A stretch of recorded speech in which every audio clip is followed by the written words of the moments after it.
Well, did you know that parents can pass on self-esteem issues to their children just by commenting on their own appearance?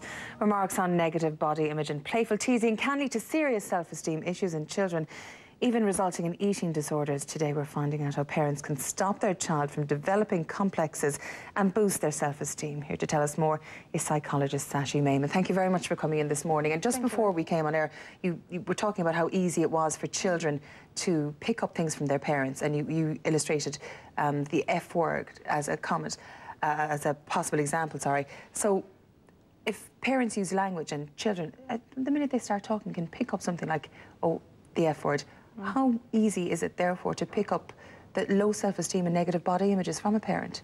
Something as simple as a word can filter through so quickly. Well, children copy most of the behaviours from their parents. As you know, you have to be careful as to what you engage in, and the child might copy you. I mean, I have two kids myself, a 6-year-old and a 2-year-old.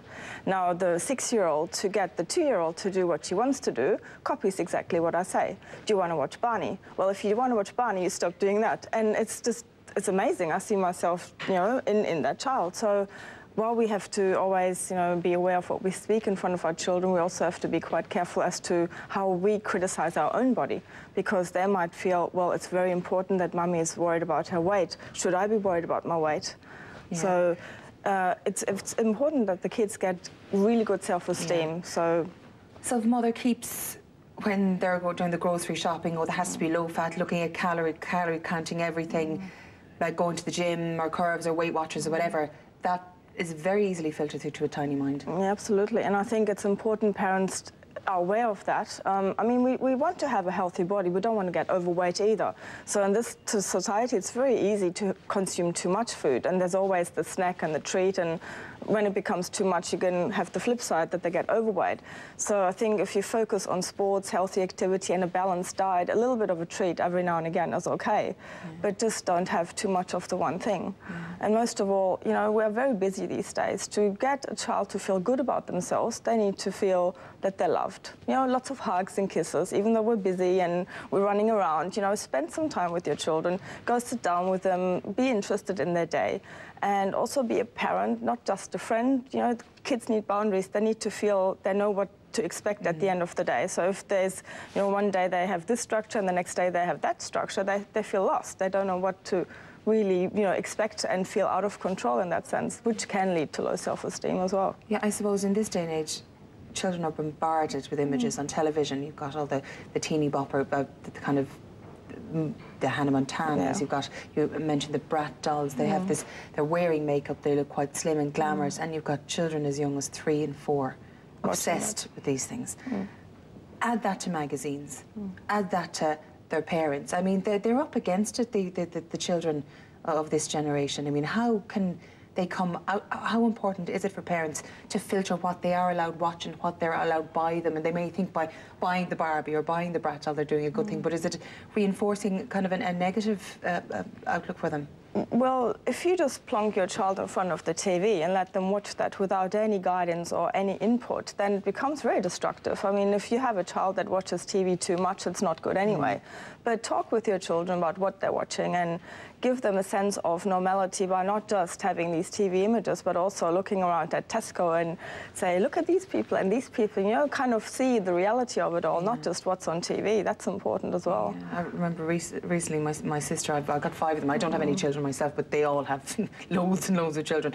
And my nephew, when he was about 2 or 3, went up on the scales, the weighing scales, jumped off and went, oh, Jesus Christ. And he, Veronica, my sister, didn't know why he was doing it. And then she said, that's what I've been doing. That's what I've been showing him, that if you do weigh yourself, it's a bad thing, and that sort of thing. So if that goes through when you're the age of 2, it is quite damaging, I would imagine. Yes, I think we all worry too much about our weight, and it becomes quite apparent now. I mean, the increase in eating disorders is scary, it's shocking. That's what you really specialise in. But do you find the increase in eating disorders among younger children? It gets younger and younger these days. What are we looking at now? It starts at 6 and up. 6? Yeah. I had 2 patients myself, 6 years old, which you can do very little at that stage. There's little that you can do in terms of reasoning. So you all have to, I guess, wind back the clock and say, well, how did that happen in the first place? Because an eating disorder doesn't just happen. What sort of eating disorders are we talking about in one so young? Is it just fatty eating, or is it, are we talking anorexia. serious? Anorexia. In a 6-year-old child? Yes, and I think the self-esteem issue comes into that. So, you know, control is a good thing. Like I said before, try and give your children some boundaries, but not too much. Again, you know, the child needs to feel okay about who they are and the way that they feel. It's okay to be angry. It's okay to be sad. Just as a parent, teach them to manage that emotion. Yeah, so we have some positive tips there in the graphic behind us. So this is what is important for parents to reinforce the self-esteem of their child. Don't emphasise dissatisfaction with yourself. So don't be running around the place telling the world in general that, oh, I feel fat, I feel this. Yes, and I'm terrible, and I'm all the negative things that you can think about, you know. And don't focus on talents alone. What's that well, approach I think like? We are very worried these days that we should all have children that are super talented, achieve just A's and succeed, you know, and all of that. There's pressure on them. I know, but I think kids feel that, and they have to be rewarded and praised for trying as well, not just for the outcome, but for being enthusiastic and really, you know, into learning and reading and all of that. That's really important. It's not about the winning, it's about the taking part, really, in whatever. If you have talent, endeavour. then people constantly tell you how wonderful you are. You stop trying. Yeah. You know? Yeah. We've already said show your child physical affection. That is important. Make sure they know they're loved. Exactly, yes. Teach them how to handle different emotions. Yes.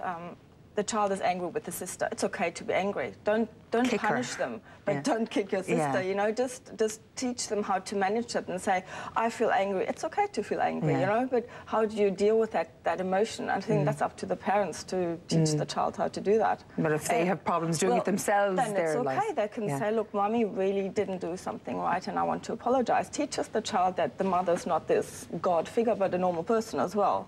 And I suppose in these busy times as well, spend quality time to see how they are feeling.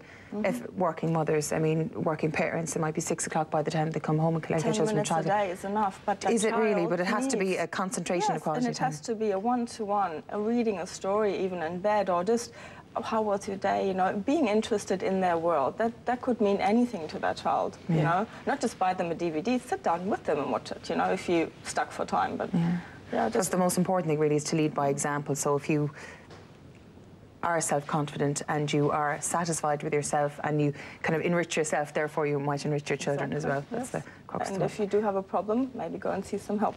Sort it out for yourself instead of teaching your children all the wrong. Exactly. Thank you very much for joining us this morning. It was a pleasure talking to you. And I will take a break. We'll see you back in a few minutes.